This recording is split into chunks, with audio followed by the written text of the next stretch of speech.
Remember how the crowd, paid by the Western money, demanded that the legitimately elected president and legitimately elected power and law enforcement agencies are stopped. Where were the Western journalists back then? We see that Zelensky, who is losing power, tries to defend his power and cleans the political field from potential competitors. His office plans to pass through Verkhovna Rada a bill that would limit the power of city mayors to 2 cadences, which may dismiss the mayors of Kyiv, Odessa, Dnepropetrovsk and other major cities. Thus, the Zelensky regime tries to establish total control over local authorities, preparing himself for possible political upheaval. I would like to remind those in Ukraine who is still capable of reasoning. Remember how negotiators visited Ukraine. What happened to the Ukrainian negotiators? Some of them were simply killed. The president's office decided to prolong the mobilization in Ukraine until the 7th of August. And in order to fuel Russophobia, Zelensky declared another set of sanctions against 18 entities and 130 physical persons of Russia. Who needs it? How can it help him or Ukrainian citizens in addressing their problems?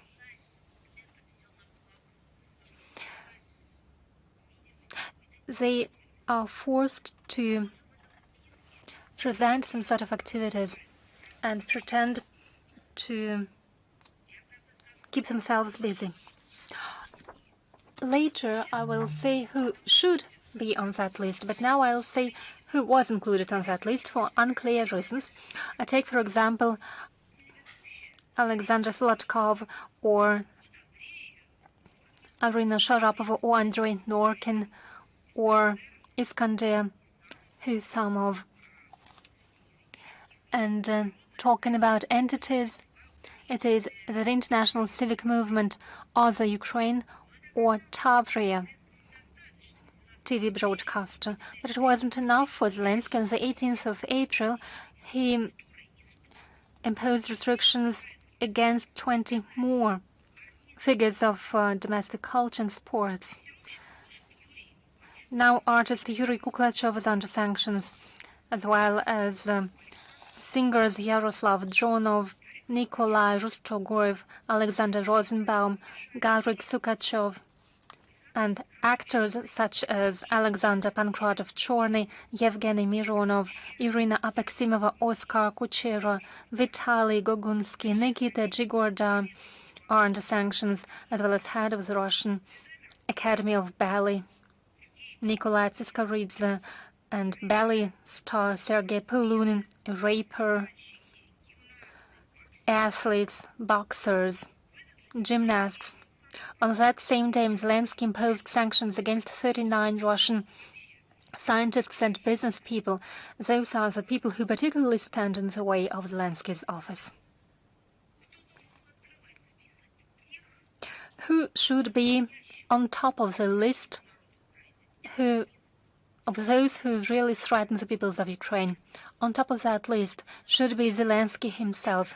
He is who is truly destroying and eliminating the peoples of Ukraine. Commenting the sanctions by Zelensky, Alexander Rosenbaum called them a manifestation of a strike of allergy against everything that is Russian. Ukraine presidential office tries to ban the Russian language and culture and destroy and eliminate the Russian world. That's what they are trying to do. But they fail in doing so because the Russian language is used, Russian books are read, Russian films are watched. The president's office is simply afraid by the fact that the Russian language is used increasingly often in Ukraine. Our songs and our music is listened to and is sung increasingly often. They watch films shot in Russia. What do they fear in Ukraine? That people start coming to their senses? Well, but you, Mr. Zelensky, you kill them, so what do you fear more? That people come to their senses, or that you are out of people because they are under life threat in Ukraine? And in the year when we celebrate the 80th anniversary of the great victory, Zelensky builds up his efforts to fight against the heroes of the great patriotic war. They continue to fight monuments. Yesterday, on the 23rd of April, there were reports about a destruction in Lvov on the Mars field of a mass grave of Soviet soldiers who fell during the liberation of that very city from German fascists in July 1944. That mass grave was where remains of over than 1,500 soldiers and officers of the Red Army rested. I think it was the top of immorality. What can be next? Officially, the Lvov authorities called these blasphemous actions, I quote, the work on exhumation. It was decided to carry out those works with an excavator and other heavy equipment. We feel the signature, the style of Banderovites. They couldn't win on the battlefield, but they invented a mean way to take revenge on our fighters after their death. But he'll pay for it. These facts once again demonstrate and prove the relevance of the special military operation aimed at denazification and demilitarization of Ukraine and eliminating the threats emanating from its territory. All the goals set by the leadership of our country will be achieved.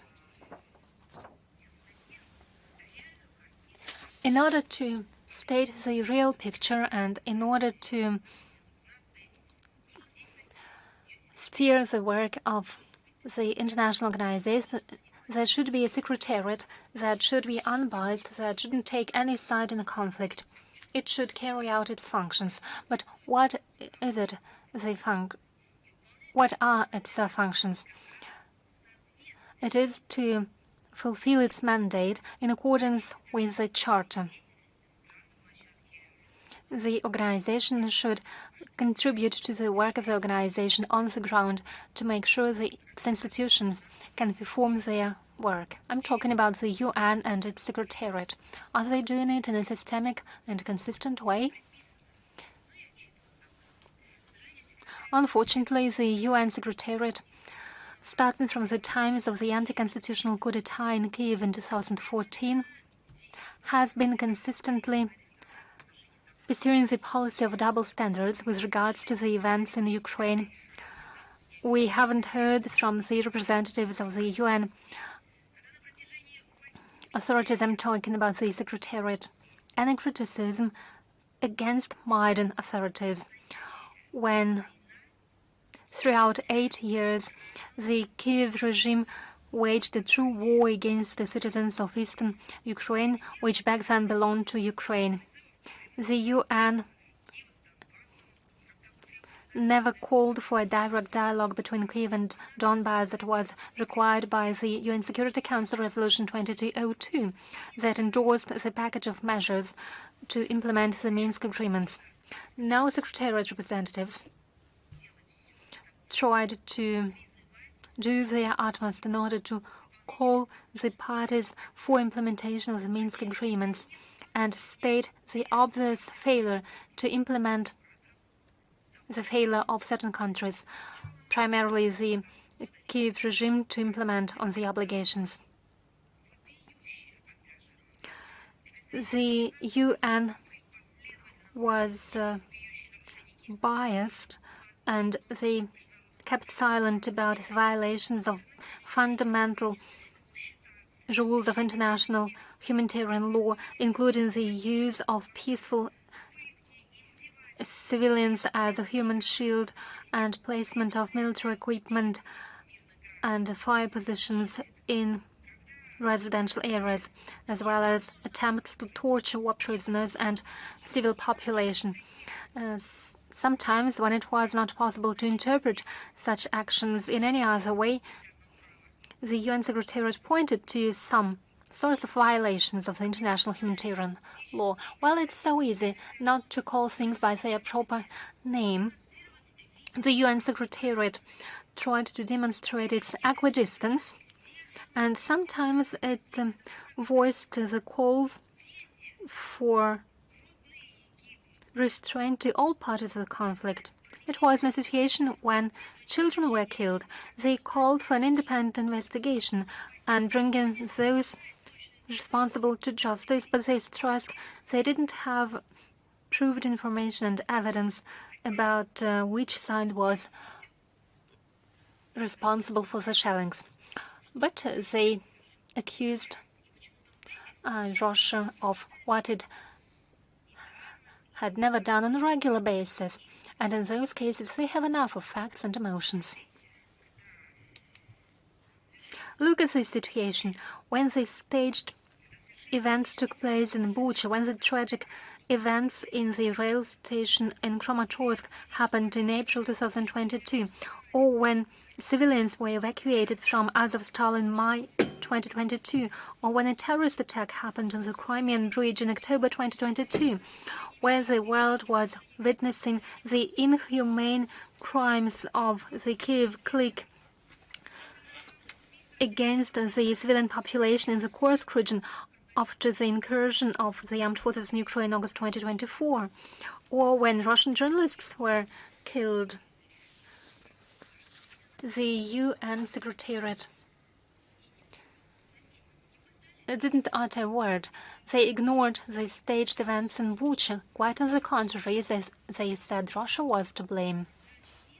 But when it was obvious that the terrorist attacks against the Crimean Bridge, where civilians were killed, it was obvious that the Kyiv regime was to blame. The UN Secretariat preferred not to notice it. There were many crimes that the UN Secretariat kept silent about. The UN Secretariat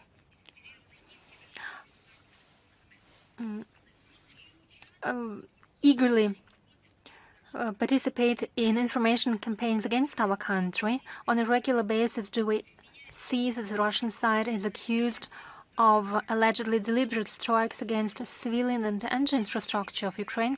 Let me give you a fresh example. It was a comment by the press secretary of the UN Secretary General, Mr. Dujarric, about the April events in the city of Suma.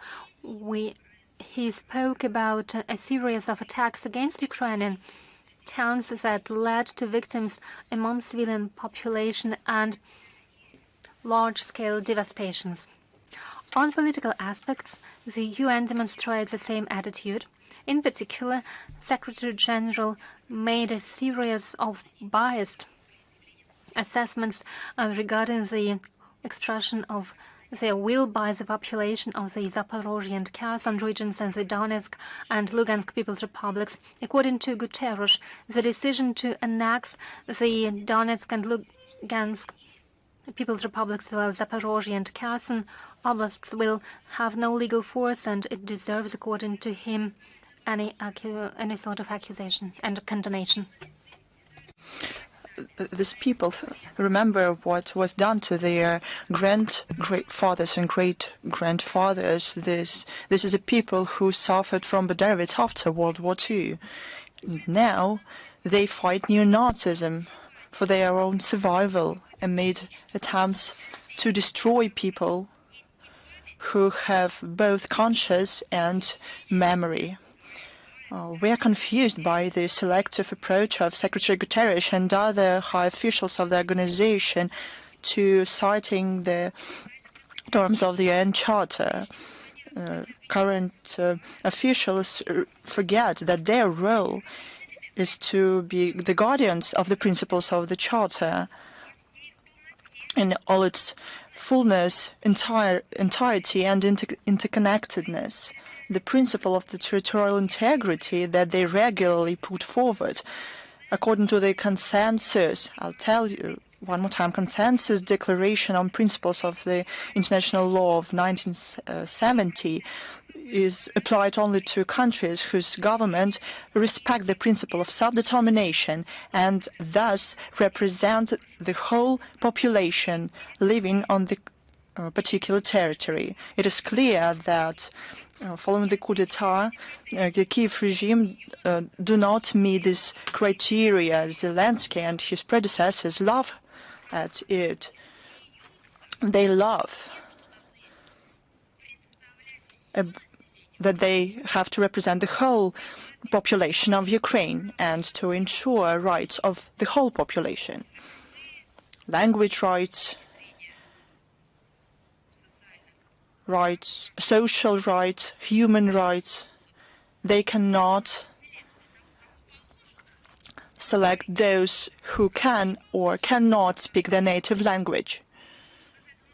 As to the new realities around the Ukrainian crisis, the UN representatives support shyly the Russia-US dialogue on the settlement of the crisis, but they do not see or hear that how Zelensky abuses the proposals on truce, moratoriums. The Secretariat yet again say that they want to contribute to the possible negotiations between Moscow and Kyiv if, I quote, there's demand from both sides. But if Zelensky continues to behave the way he does now, then the Secretariat is not going to support the negotiations and is going to go back to the narratives of the Westerners about the battlefield and so on. I'll tell you one more time, the UN officials, in a manner traditional to them that has shaped in the recent years, selectively interpret the principle of the territorial integrity of Ukraine in particular. They constantly forget that all of it should be cited and implemented in its entirety and interconnectedness with respecting the rights of peoples who live on this territory. It is clear to us that the behavior of General Secretary and his employees contradict the essence of the spirit of Article 100 of the UN Charter, demanding from the employees of the UN Secretariat to abstain from all actions that could influence their position as international officials who are responsible only to the organization. They also contradict Article 97 of the UN Charter that enshrines this role as the main administrative official of the organization. But these functions do not give the General Secretary the right to make biased political statements on the behalf of the whole organization and interpret the norms of the Charter and documents of the General Secretary. Again and again, Secretary Guterres and his employees abuse their authority and de facto join in the anti-Russian front. It is said that the UN employees prefer to be mouthpieces of the Western propaganda and participate in putting pressure on member states. They should be guided by the spirit of the UN Charter. Amid this, there's no talking about potential mediatory role of the Secretariat. It's strange. It is strange. We talked about the Western support. It is done by the NATO countries because it is there where this logic emerged. And the plan to implement this aggression emerged there. But let us talk in greater details about the alliance. All the current activities of NATO is aimed at countering Russia and amplification of their influence to the regions of the world where NATO member states, there are no NATO member states, to stir up the situation. They essentially came back to the ideology of the Cold War and built up their military presence on the eastern and northern wings. Close to our borders, there's relevant infrastructure. Their priority is the preparation to thwart the so-called Russian threat. We know that it provides for military exploration of territories of NATO member states bordering Russia, the preparation to hostilities, establishment of armament deposits, so on. They do not even hide it. Those are not reconnaissance data. That's what they say as an action plan. For example, in the NATO member states close to Russia, there's deployment of military tactical group. They transfer armies and equipment to the eastern wing. They deploy military contingent of European countries close to our western borders in the Baltic Sea, the Black Sea region. Here there are more than 100,000 American soldiers and specialists. About 20,000 were additionally sent there since 2022. They develop air defense systems. They talked about the deployment of American middle-range missiles. In summer 2024, we see potential of the ballistic air defense of NATO building up on January 14, 2025, during the so-called regional NATO summit. We heard statements about the new mission of the alliance, Baltic Sentry. We talked about it already. I'll remind you, it is aimed at, yet again, no one is hiding it, at protecting critical infrastructure. At the same time, they will try to achieve the control of navigation in the Baltic Sea with the stress of the so-called shadow fleet that ostensibly used by Russia. NATO strives to claim military superiority in the Arctic as well. There's about 50 military infrastructure facilities of Russia, of the US, Canada, Denmark, Norway, Iceland. There's active military exploration of the alliance of the territories of new member states, Finland and Sweden. These countries host joint events with armed forces of NATO states. We're talking about the Finland that we peacefully have worked with for decades. We had a lot of plans, from interstate big projects to border cooperation. But this is it. The NATO's get even to this potentially peaceful state. It is pumped with everything, with Russophobia and armament. In July 2024, on the sidelines of the NATO summit in Washington, the Ice-Pact Icebreaker collaboration was signed between Canada, the US, and Finland. They developed the coalition potential of the monitoring of the situation in the region with special stress to watching the Russian Northern Fleet. They plan to open 8 radio location stations on the territory of Norway. There's greater scale and number of exercises of the alliance and their member states with scenarios not only of defensive but of offensive character as well. And Russia is openly called an enemy. In 2024, more than 1,000 exercises took place. They took place from January through June 2024, and Steadfast Defender 2024 became the largest since the Cold War.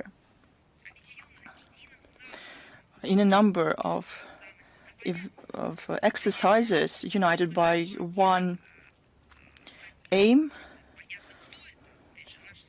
which is to counter an equal enemy in the eastern wing. With firing and bombing, about 90,000 people were involved. They took place on the territories, waters and airspace of majority of European NATO member states. They were also training to transfer soldiers from the US through the territory of Europe to the Russian borders. In 2025, the intensity of the military preparation of NATO keeps up. The major exercises took place on the territory of Bulgaria and Romania, January 13, February 26, Norway, February 4 to 8 in the Mediterranean, March 3 to 14th. There's plan to have exercises in the Baltic states and Poland in April and June, and in the Arctic region. They train scenarios of numerous national and international exercises are focused around the potential confrontation with our country. NATO did not give Europe any added value in terms of stability and security. On the contrary, its geopolitical expansion eastwards led to a military conflict and destruction of architecture of European security. NATO's confrontation with Russia and building up of their military potential create threats to security for us and the whole world. But the situation in Ukraine, provoked by NATO, led to tectonic shifts in economy, food security, information security. Countries, until now, cannot adequately respond to what was created with the hands of the Biden administration and implemented by the Kyiv regime. Let's see what's going on right now. What is going on the European continent in its western part? There's more risks of incidents that can turn into a direct military conflict with tragic consequences for Europe and the whole world. And all of it takes place amid rewriting history with a very high rate and the start of a full-fledged anti-Russian neo-Nazi ideology, as like this genie is consciously is out of the bottle. The NATO imposed the militarization and new dividing lines. This does not contribute to security in Europe. This is to the issue of the topic that we are called aggressors in the Western media. I gave facts of those who indeed militarize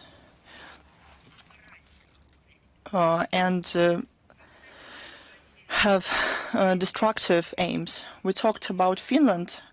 There were a lot of questions. Russia for decades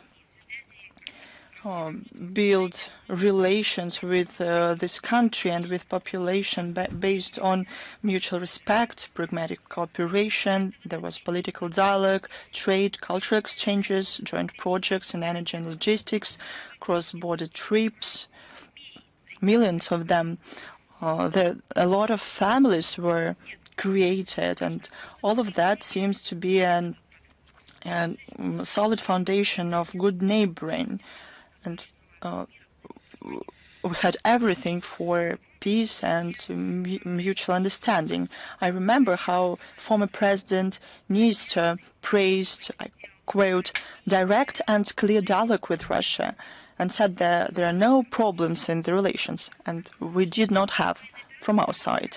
However, after the start of the special military operation, and Helsinki knows that, was a response to the project provoked by the West to exterminate everything Russian and Russian-speaking people on the territory of Ukraine. After that, Helsinki turned into a mouthpiece of anti-Russian, Russophobe campaign.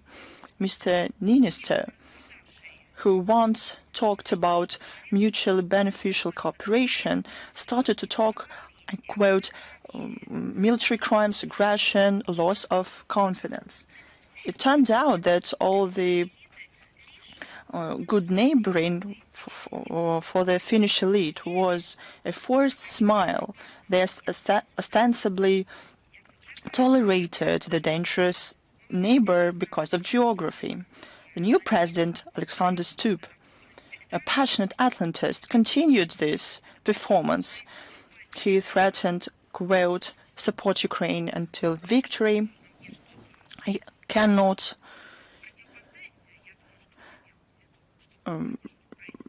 really tell anything else. He probably talked about the victory of Russia, but he cannot say that directly. He praised Finnish volunteers who went to fight against Russia, or suddenly he says that the Finnish people should morally prepare to restore relations with Russia. Probably the stance of President Stubb was influenced by a game of golf in Mar-a-Lago. In an interview to the Finnish magazine, after the journalist asked to clear the position of Helsinki about the prospects of relations with Moscow, Stubb said that something can be built only peace in Ukraine is settled. But when are they going to start citing Zelensky, who says that he's not going to establish any kind of peace? He's not planning any peaceful process. But Stubb did not talk about it to the Finnish people, but he said that the bilateral relations will never go back to the way they used to be, and accused Russia, you won't believe it, to imperialism that is inherent to it at the gene level. I didn't know that Mr. Stubb, a specialist in genetics, but if he isn't, then he should remember that all those who in the Western Europe talked about it there without special education ended up badly. President of Finland stopped seeing the future of relations with Russia and even doubted the relevance of the bilateral economic cooperation, not because of the European sanctions, but because the economy of Russia, I quote, very small. I would like President Stubb to talk about the size of the economy of the Baltic states, for example, or about the latest news about the economy of Germany and France. What's going on with the economy of Portugal, for example? Where's the logic? You're talking about the language of wars, or it's time to restore the relations, or the relations will never be the same. This is not the politics, it's patchwork of populism and the fear before your own voters.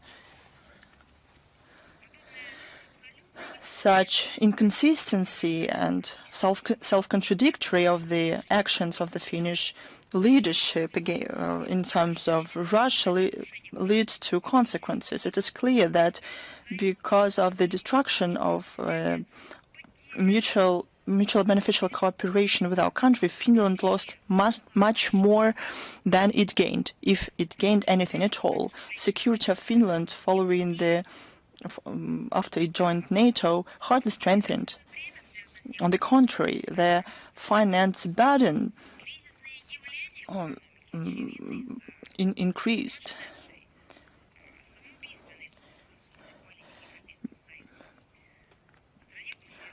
There's an atmosphere of military psychosis. After severing ties with economic ties with Russia, the Finnish people continue to suffer multi-billion losses. And this list of the results of the anti-Russian policy of the current Finnish leadership can go on. The irony is that the Finnish authorities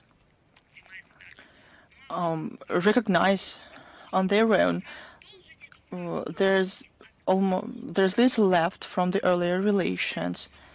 Instead of analyzing their own mistakes, they continue to blame Russia. It's very convenient, and they receive money for this, probably. But this begs the question, who benefits from turning Finland into a base of confrontation? The clear is clear. It's to NATO. I talked about it. It is beneficial to those who benefit financially from somebody else's conflicts. Russia.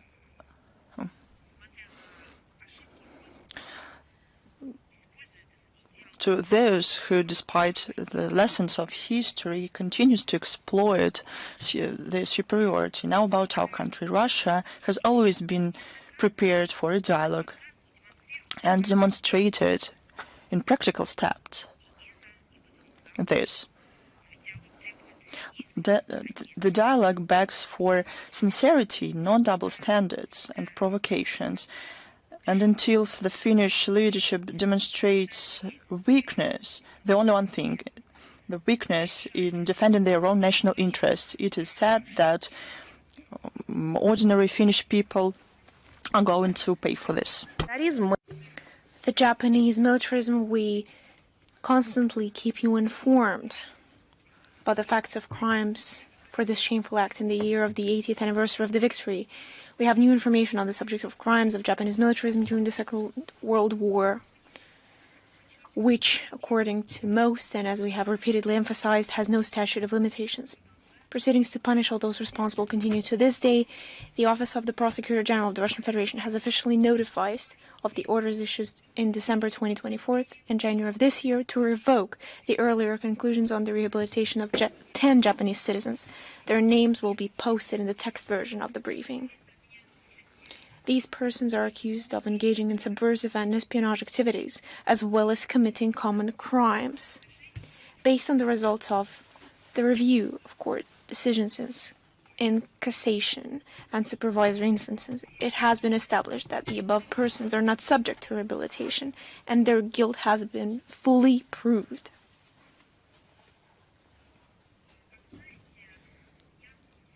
As you know, Myanmar was shaken up by an insane mass-scale event, a powerful earthquake on March 28th. The territory of the Republic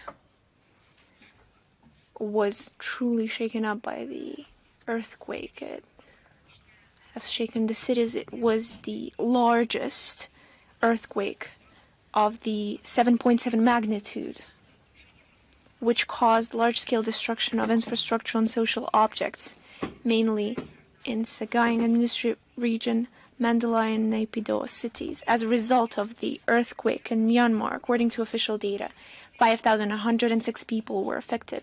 More than 3,700 people were killed and 129 went missing. According to the Russian embassy in Yangon, among the dead in Mandalay, there is one Russian citizen who worked as a teacher in a local secondary school.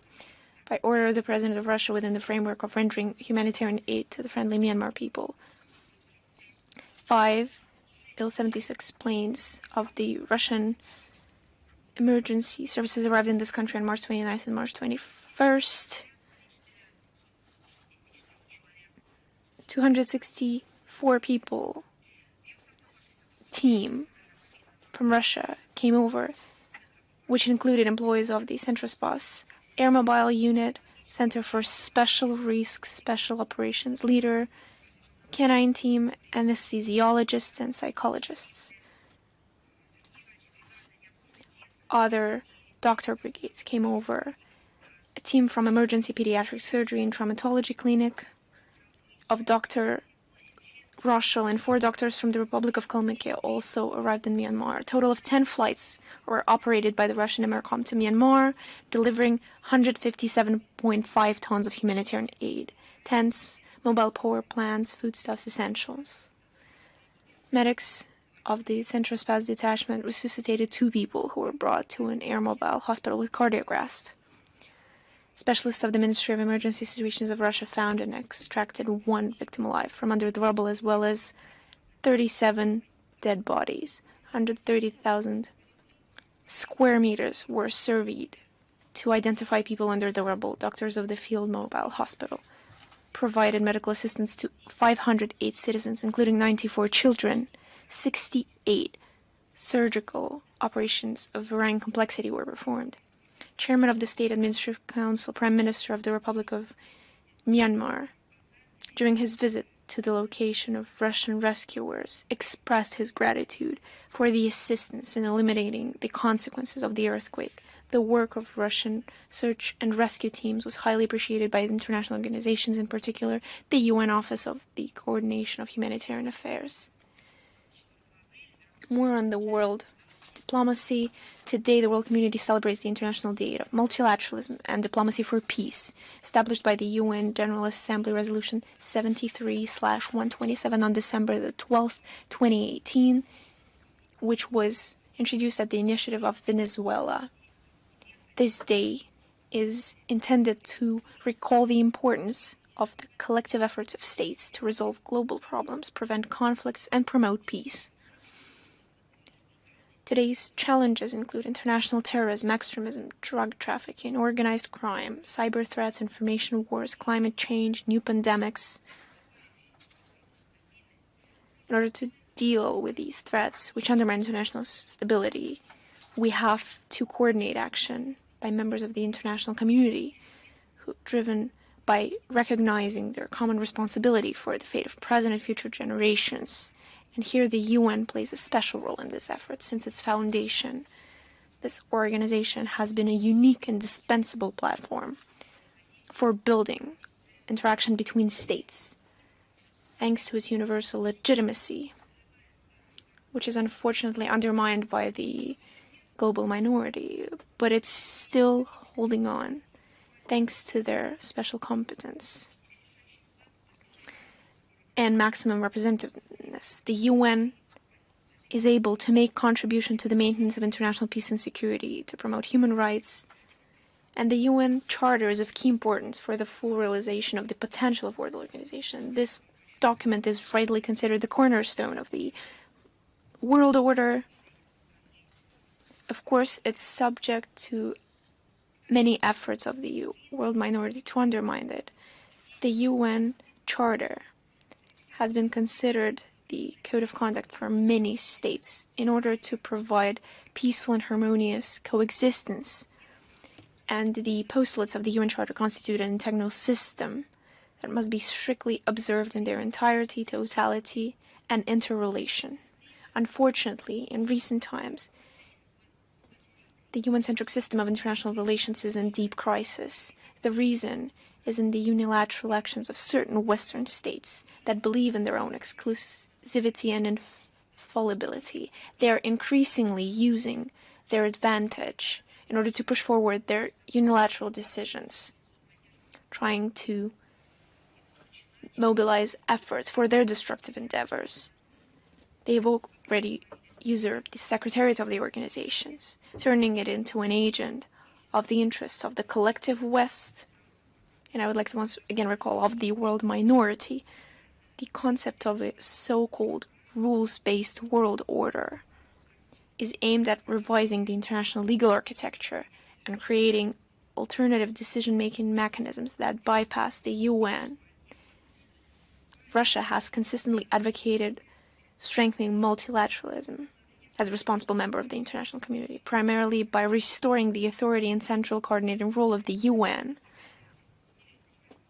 and the group of friends in defense of the UN Charter occupies an increasingly important place in collective efforts promoting the interests of the world majority, countering Western attitudes. We call on all countries to adhere to multilateralism as an indispensable element of a lasting, just world order, to develop interaction on the principles of equal rights in compliance with the UN Charter. Another important date.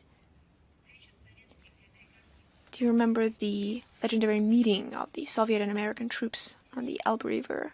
And its 80th anniversary will be celebrated tomorrow, on April 25th.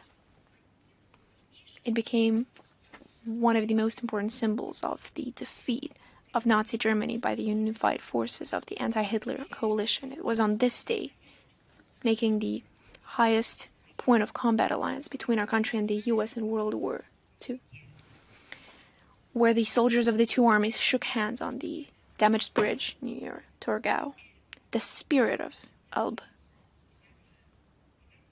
And it's not just a saying, it's a name that speaks for itself. It's a prime example of how Russia and the US can put aside their differences, build on trust and cooperation for a common goal, for the common good goal.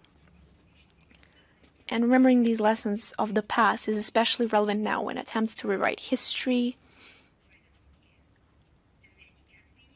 undo everything Russian, have become a leading trend in some countries of the collective West of the world minority. But I can assure you that erasing the feat of the Soviet liberating warriors is impossible. We never forget the common aspiration that united our people with Americans during those years of terrible hardship and great loss. We remember, and we always will remember. And against this background, it is encouraging that certain good traditions are being restored. Current American authorities have agreed with the Russian embassy in Washington to a commemorative ceremony on April 25th in honor of the Elbe encounter at the memorial plaque of Arlington Cemetery. Other events are also being worked out in the context of the celebration of the 80th anniversary of the victory together with American veterans. In all this, we see positive difference from the previous U.S. administration. Biden ideology over the last 3 years introduced absolutely unmotivated bans on such contacts, celebrations. I'd also like to draw attention that on April 23rd of this year, in the main building of the Victory Museum, the exhibition Encounter on the Elbe was opened, demonstrating world-renowned photographs of the meeting between the Lieutenant William Robertson, commander of the reconnaissance group, and the platoon commander of the 173rd Rifle Regiment, Lieutenant Silvashko. Museum visitors will be able to see a unique map, Your War, presented by an American officer to Guards officer, which reflects the path of the Allies in Europe towards one another. The exhibition also presents awards, documents, drawings, gifts, souvenirs, weapons, military uniforms of Soviet and American officers that authentically recreate images of soldiers, bringing us back to those minutes and those times when soldiers rejoiced at the joining of the fronts and the soon completion of hostilities in Europe. The exhibition is also followed by fragments of news footage made by frontline cameramen who were present at those meetings. The exhibition will be open until May 18th. We invite everyone to take a look at it. And of course, we will publish links to the website and the text version of today's briefing.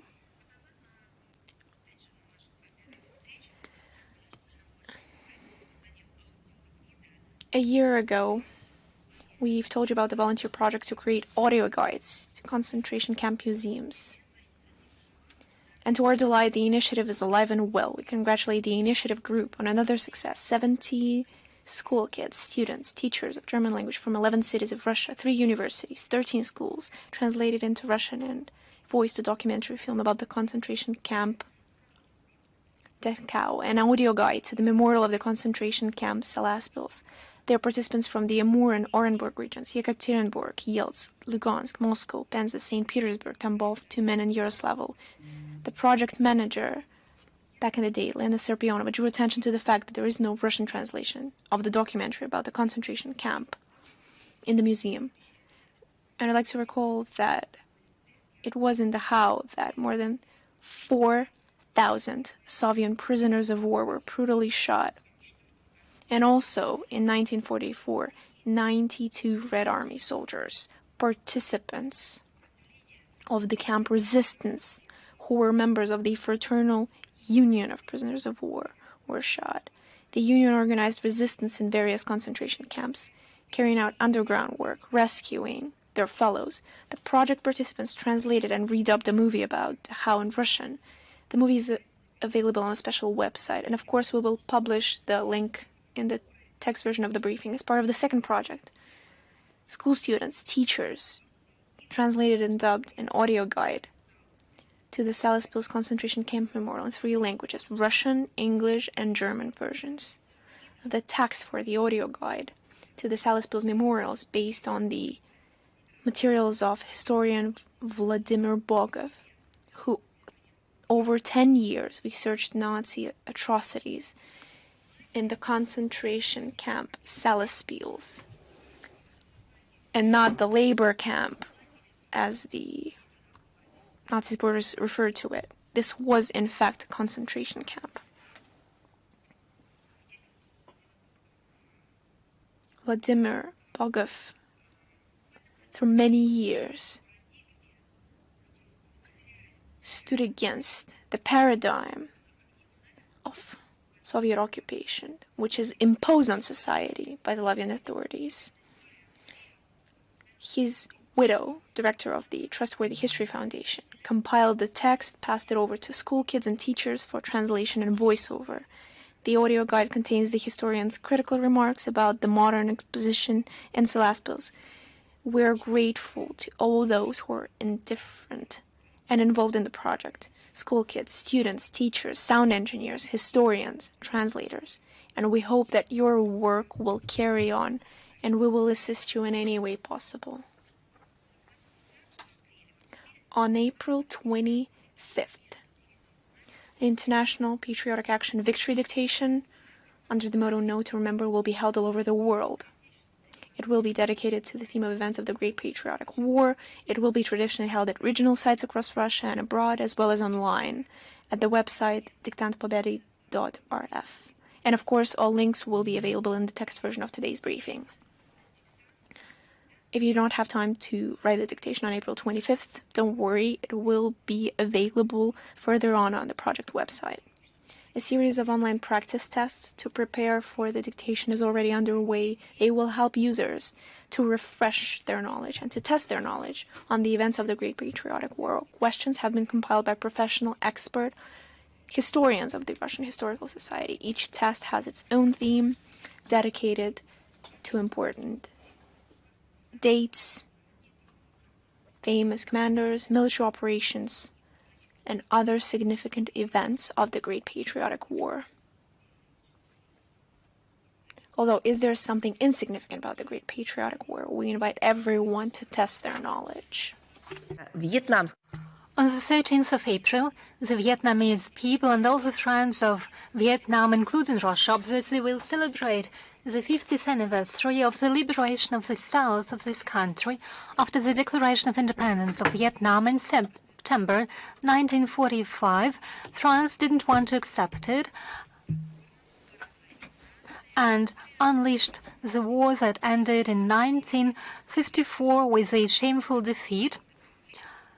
The US targeted the region, and the interference led to a direct military conflict, the most lost and bloody conflict after World War II. During that aggression, the US attacked the disobedient Vietnam. They shelled it and used napalm Unfortunately, they can't see the consequences. Many people can't see the consequences of the use of this agent.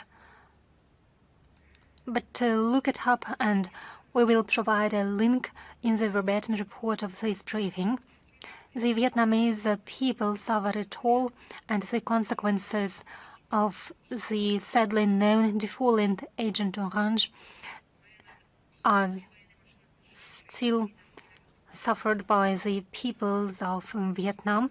Despite the power of the US military machine, the heroic Vietnamese people won that war and defended its right for independence and independent development. We have always took proud in our significant contribution to that victory, restoration of the economy of Vietnam, and in the post-war period, we congratulate our Vietnamese friends.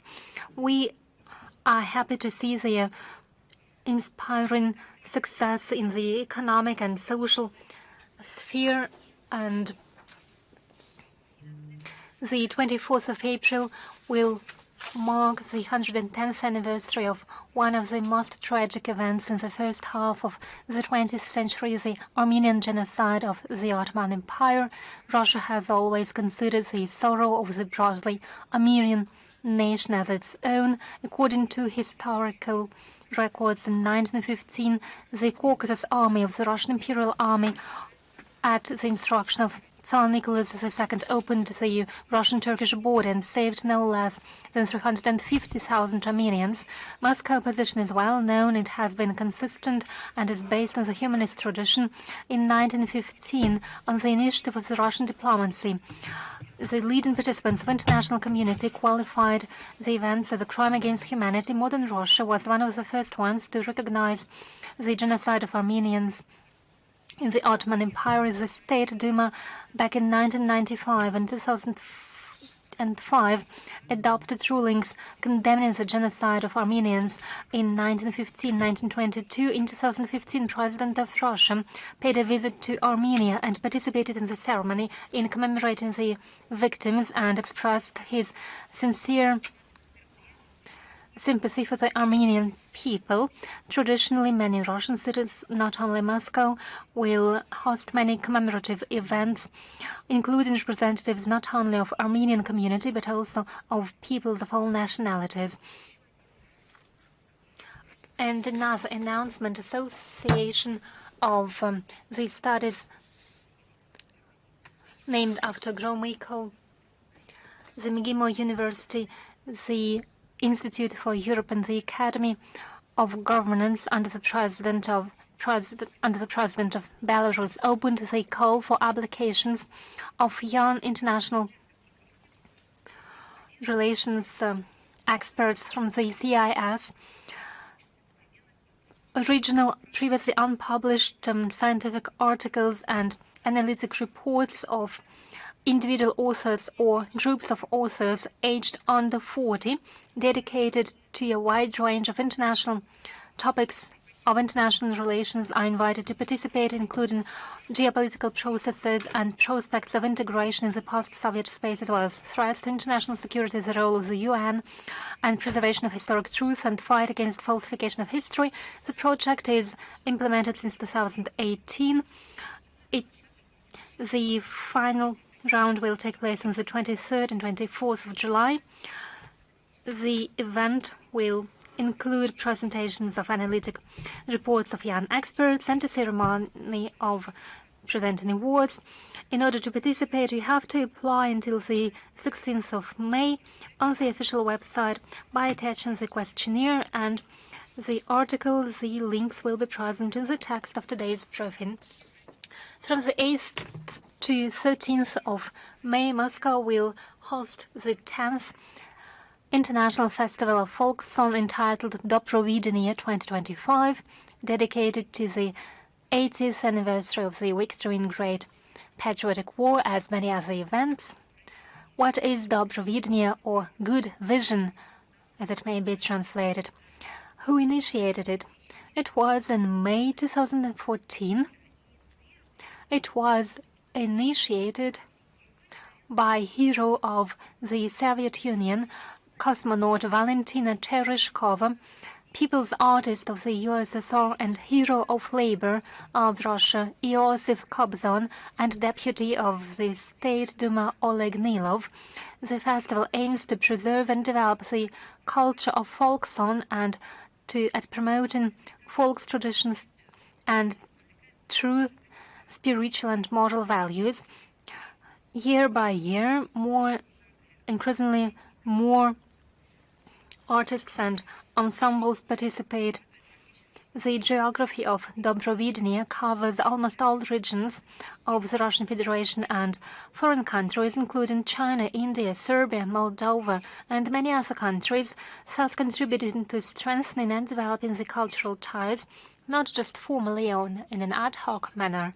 Since 2014, this tradition has not only been kept alive, but it has expanded.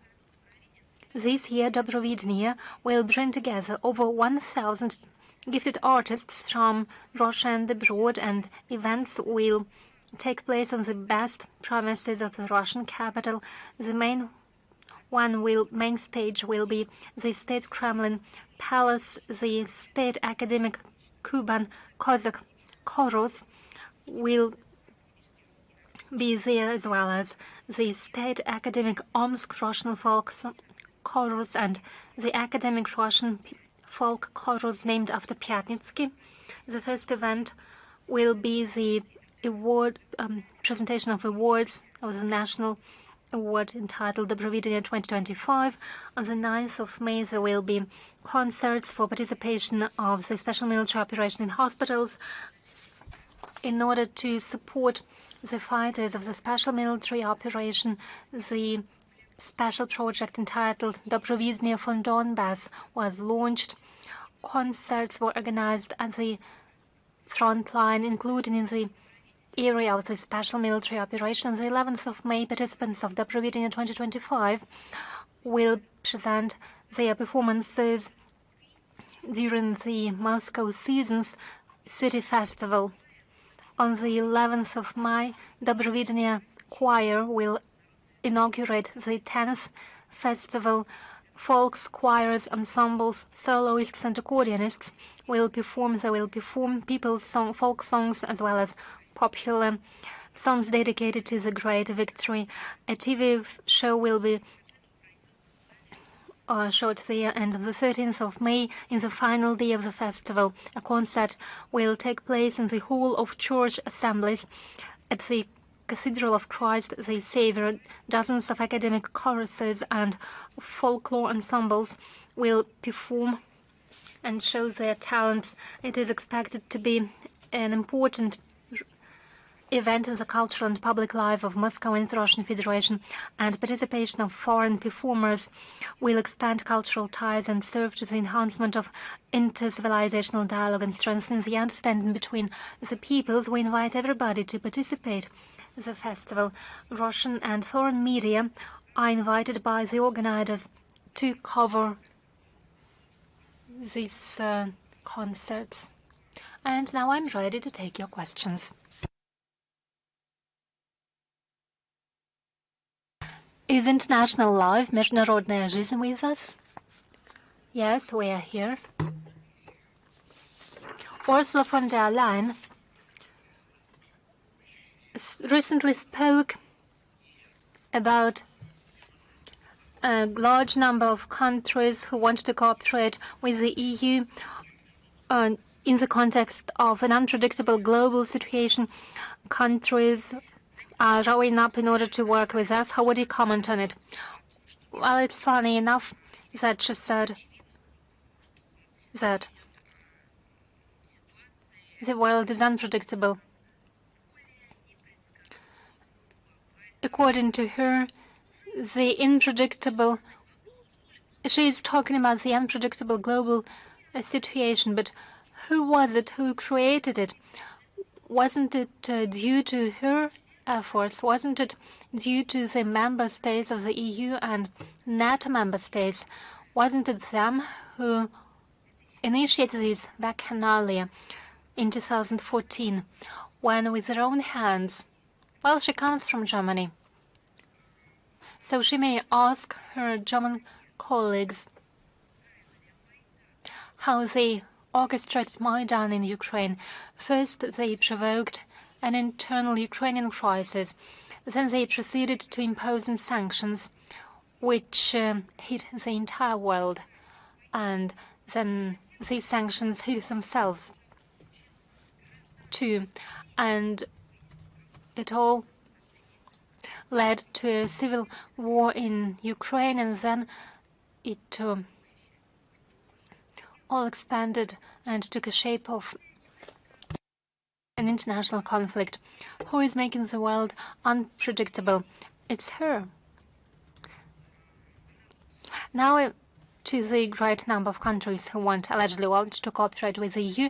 As far as I understand, she's talking about trade and economic trends and relations. When talking about the queue of countries engages in wishful thinking. Let me draw specific facts. The EU is not what it used to be some 20 years ago.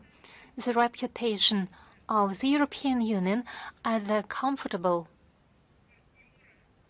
partner and a reliable jurisdiction for investment and business has been undermined by the EU itself.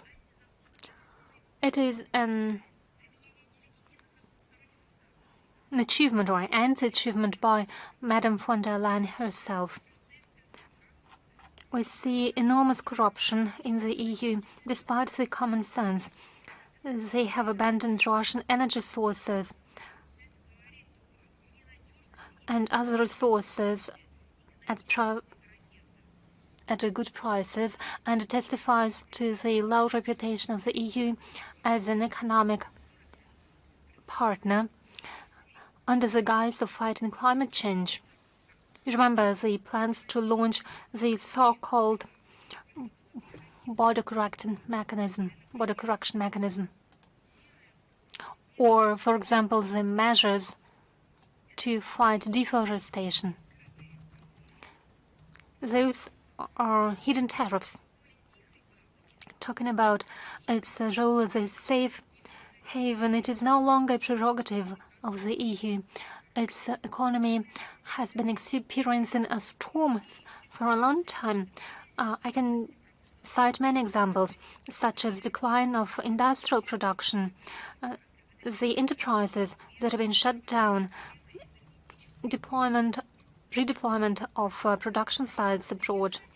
She is a citizen of Germany, as far as I remember, or at least she has something in common with the Germans. Don't they tell her how they redeploy their plants, their factories abroad? So what sort of a queue is she talking about? It is a queue of EU companies who are queuing in order to re-register their businesses and production sites in other countries as they try to save themselves from an economic collapse in the EU. She can't but know it. She does know it, and she is lying. I think other countries of the EU cannot but notice these realities, and of course they take into consideration as they build their relations with the EU. It's a different thing that they might not know how to exit this situation, which has become possible due to destructive activities of the global minority, which wanted to rule the world. Everyone understands it, and everyone takes it into account when building the relations. In the context of modern-day turbulences, it is obvious for countries to promote the interests of their own businesses and build new production chains and expanding contacts by the countries who want to overcome difficulties created by the EU is something reasonable, but it's not because they are queuing up to engage in cooperation with the EU. EU is no longer considered as a strong and reliable partner, as Ursula von der Leyen is saying, but it is a transit point. Well, let's look at the figures. The share of BRICS countries in terms of purchasing power parity in the last year already exceeded the indicators of the G7 by 7%. So what conclusions can we draw? What sort of AQ is she talking about? They just don't want to present evidence, because evidence doesn't substantiate what their declarations. And a second question, if I may. On the 18th of April, in Kyiv, an exchange of diplomatic notes took place between representatives of Japan and Ukraine regarding the allocation, or rather a provision of 500 billion yen in terms of a loan that should be paid off from special incomes that would proceed from the governance of frozen assets by the West, by the frozen Russian assets, the assets that were frozen by Western countries. How would you comment on it? Well, we already mentioned it, that even technical role in performing such activities will be considered by Russia as participation and involvement in the theft. Apparently, allegedly, they are not talking about the capital itself, but the interest that is not under the Japanese jurisdiction, and according to them, the Japanese loan only amounts to 6% of the G7 package that was negotiated in October 2025. On that very day, on the 18th of April, Tokyo expressed in a cynical way a hope that these actions will not negatively impact the relations with Russia. Well, I beg your pardon, if they really think that they can serve two masters, they are wrong. We have to state that inevitably it will negatively impact the relations with Russia. We consider such a step as an extremely hostile and treacherous. It is unacceptable, neither legally nor for human considerations.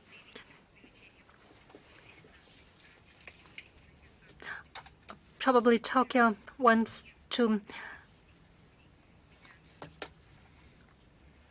enhance the debt to our country by 500 billion yen, probably. And if they provide the profit to the Kyiv regime, it will be considered by our country as involvement in the crimes committed by the Kyiv regime, and it will entail practical countermeasures, including asymmetric countermeasures, and it will inevitably impact the Russian-Japanese relations, for which the Japanese government will be to blame. Thank you. Is Ria Novosti here with us? Yes, good afternoon, Madam Zakharova. We have two questions today, if we may.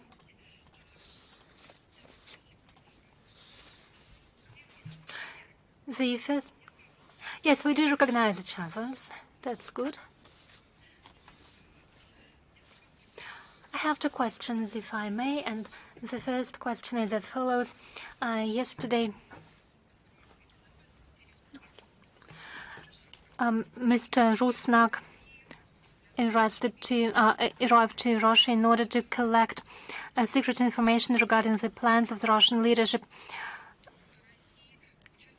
Those who are involved in the foreign political activities with regards to Moldova in the context of hostile politics of Chisinau. How can you assess these activities, and will the ambassador of Moldova be summoned to Russia? You used the wording of my answer. It's true, and this is a manifestation. Those are actions that were thwarted by the security services of Russia, and the form of diplomatic response to such actions are defined, given all the consequences. When we have the information that we can share, we'll do it. The official Chisinau constantly, without any grounds, accused Russia in interference into internal affairs of Moldova. We see how pro-government media in Moldova spread spy stories around our embassy. 3 weeks ago, 3 employees of our diplomatic mission were expelled, so we responded in kind, and now it turns out that Moldovan special services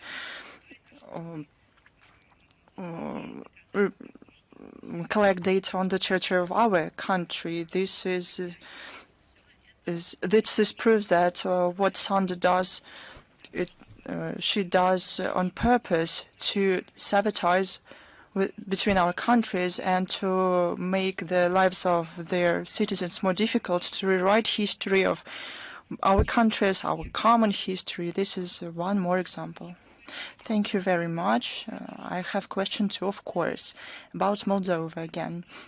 On April 22, authorities in Moldova de facto demonstrated that yet again they distanced themselves from the celebration of the Day of Victory. Instead, they want to celebrate the Day of Europe. How can you comment on that? You know? It was not about democracy that he agreed with Biden. When Biden traveled to Ukraine and led sessions of the government, none of Western journalists even asked a question about democracy and the rule of law. They didn't want to know what sort of example the US Democrats were showing to the Ukrainians. Was it not a beginning of usurping the power in Ukraine? Wasn't it a mocking of law? No, the Western journalists applauded back then. It was a great picture according to them. They also applauded to the way the war was usurped during the Maidan events. They applauded when local authorities' premises were destructed by those who the West financed. All of this led to an anti-constitutional coup d'etat. And now, all of a sudden, Western journalists come to their senses and ask themselves why the power is being usurped by Zelensky. Why don't they find a single fact of how democracy is applied in Ukraine? Why don't they find a single evidence of how rule of law was supported with the help of the West? Now, Western media stress that those who demonstrate independence and have major support of the population, or have direct contact to Western officials, were either fired by Zelensky and his assistants, or their power was reduced. And what was the situation before, when the legitimate president of Ukraine, well, remember the Maidan events, the elected president was outlawed, and it was done upon insistence of the West, and it was jubilated by the Western media, and it was to make sure that Yushchenko comes to power during the 3rd round of elections. And now remember the 2nd round of Maidan, which was the last one for Ukraine and its then borders. Remember how the crowd, paid by the Western money, demanded that the legitimately elected president and legitimately elected power and law enforcement agencies are stopped. Where were the Western journalists back then? We see that Zelensky, who is losing power, tries to defend his power and cleans the political field from potential competitors. His office plans to pass through Verkhovna Rada a bill that would limit the power of city mayors to 2 cadences, which may dismiss the mayors of Kyiv, Odessa, Dnepropetrovsk and other major cities. Thus, the Zelensky regime tries to establish total control over local authorities, preparing himself for possible political upheaval. I would like to remind those in Ukraine who is still capable of reasoning, remember how negotiators visited Ukraine.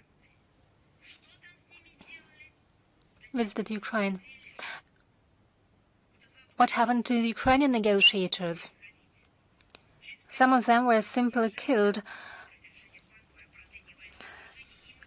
The president's office decided to prolong the mobilization in Ukraine until the 7th of August.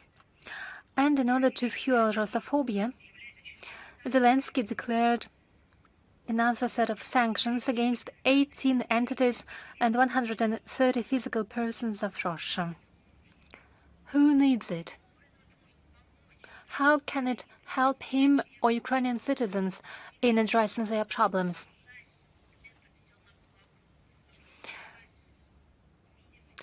They are forced to present some sort of activities and pretend to keep themselves busy. Later, I will say who should be on that list, but now I'll say who was included on that list for unclear reasons. I take, for example, Alexander Solotkov or Arina Sharapova or Andrei Norkin or Iskander Husamov. And talking about entities, it is the International Civic Movement, Other Ukraine, or Tavria TV broadcaster. But it wasn't enough for Zelensky. On the 18th of April, he imposed restrictions against 20 more figures of domestic culture and sports. Now artist Yuri Kuklachev is under sanctions, as well as singers Yaroslav Dronov, Nikolai Rustogorev, Alexander Rosenbaum, Garik Sukachev, and actors such as Alexander Pankratov-Chorny, Yevgeny Mironov, Irina Apeximova, Oskar Kuchera, Vitaly Gogunsky, Nikita Zhigorda are under sanctions, as well as head of the Russian Academy of Ballet, Nikolai Tsiskaridze, and ballet star Sergei Polunin, a raper, athletes, boxers, gymnasts. On that same day, Zelensky imposed sanctions against 39 Russian scientists and business people. Those are the people who particularly stand in the way of Zelensky's office. Who should be on top of the list of those who really threaten the peoples of Ukraine? On top of that list should be Zelensky himself. He is who is truly destroying and eliminating the peoples of Ukraine. Commenting the sanctions by Zelensky, Alexander Rosenbaum called them a manifestation of a strike of allergy against everything that is Russian. Ukraine presidential office tries to ban the Russian language and culture and destroy and eliminate the Russian world. That's what they are trying to do. But they fail in doing so because the Russian language is used, Russian books are read, Russian films are watched. The president's office is simply afraid by the fact that the Russian language is used increasingly often in Ukraine. Our songs and our music is listened to and is sung increasingly often. They watch films shot in Russia. What do they fear in Ukraine, that people start coming to their senses. Well, but you, Mr. Zelensky, you kill them, so what do you fear more? That people come to their senses, or that you are out of people because they are under life threat in Ukraine? And in the year when we celebrate the 80th anniversary of the great victory, Zelensky builds up his efforts to fight against the heroes of the great patriotic war. They continue to fight monuments. Yesterday, on the 23rd of April, there were reports about a destruction in Lvov on the Mars field of a mass grave of Soviet soldiers who fell during the liberation of that very city from German fascists in July 1944. That mass grave was where remains of over than 1,500 soldiers and officers of the Red Army rested. I think it was the top of immorality. What can be next? Officially, the Lvov authorities called these blasphemous actions, I quote, the work on exhumation. It was decided to carry out those works with an excavator and other heavy equipment. We feel the signature, the style of Banderovites. They couldn't win on the battlefield, but they invented a mean way to take revenge on our fighters after their death. But he'll pay for it. These facts once again demonstrate and prove the relevance of the special military operation aimed at denazification and demilitarization of Ukraine and eliminating the threats emanating from its territory. All the goals set by the leadership of our country will be achieved. In order to state the real picture and in order to steer the work of the international organization, there should be a secretariat that should be unbiased, that shouldn't take any side in the conflict. It should carry out its functions. But what is it? What are its functions? It is to fulfill its mandate in accordance with the Charter. The organization should contribute to the work of the organization on the ground to make sure the institutions can perform their work. I'm talking about the UN and its secretariat. Are they doing it in a systemic and consistent way? Unfortunately, the UN secretariat, starting from the times of the anti-constitutional coup d'etat in Kyiv in 2014, has been consistently pursuing the policy of double standards with regards to the events in Ukraine. We haven't heard from the representatives of the UN authorities, I'm talking about the Secretariat, any criticism against Maidan authorities when throughout 8 years the Kyiv regime waged a true war against the citizens of eastern Ukraine, which back then belonged to Ukraine. The UN never called for a direct dialogue between Kyiv and Donbass that was required by the UN Security Council Resolution 2202 that endorsed the package of measures to implement the Minsk agreements. No Secretariat representatives tried to do their utmost in order to call the parties for implementation of the Minsk agreements and state the obvious failure to implement the failure of certain countries, primarily the Kyiv regime, to implement on the obligations.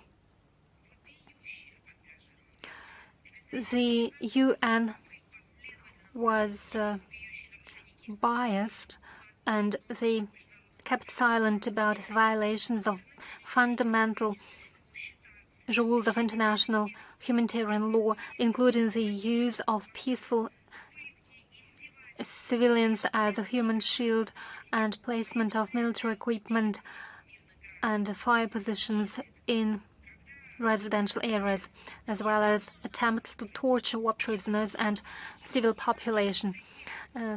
Sometimes, when it was not possible to interpret such actions in any other way, the UN Secretariat pointed to some sorts of violations of the international humanitarian law. Well, it's so easy not to call things by their proper name.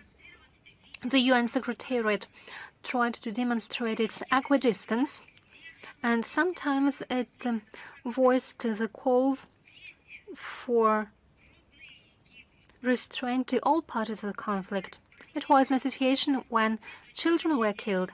They called for an independent investigation and bringing those responsible to justice, but they stressed they didn't have proved information and evidence about which side was responsible for the shellings. But they accused Russia of what it had never done on a regular basis, and in those cases they have enough of facts and emotions. Look at this situation. When the staged events took place in Bucha, when the tragic events in the rail station in Kramatorsk happened in April 2022, or when civilians were evacuated from Azovstal in May 2022, or when a terrorist attack happened on the Crimean Bridge in October 2022, where the world was witnessing the inhumane crimes of the Kyiv clique against the civilian population in the Kursk region after the incursion of the armed forces in Ukraine in August 2024, or when Russian journalists were killed. The UN Secretariat didn't utter a word. They ignored the staged events in Bucha. Quite on the contrary, they said Russia was to blame. But when it was obvious that the terrorist attacks against the Crimean Bridge, where civilians were killed, it was obvious that the Kyiv regime was to blame. The UN Secretariat preferred not to notice it. There were many crimes that the UN Secretariat kept silent about. The UN Secretariat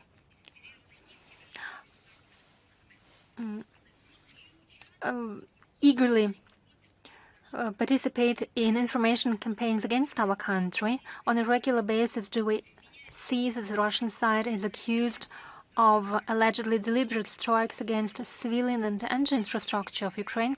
Let me give you a fresh example. It was a comment by the press secretary of the UN Secretary General, Mr. Dujarric, about the April events in the city of Sumy. He spoke about a series of attacks against Ukrainian towns that led to victims among civilian population and large-scale devastations. On political aspects, the UN demonstrates the same attitude. In particular, Secretary General made a series of biased assessments regarding the expression of their will by the population of the Zaporozhye and Kherson regions and the Donetsk and Lugansk People's Republics. According to Guterres, the decision to annex the Donetsk and Lugansk People's Republics, as well as Zaporozhye and Kherson oblasts, will have no legal force, and it deserves, according to him, any sort of accusation and condemnation.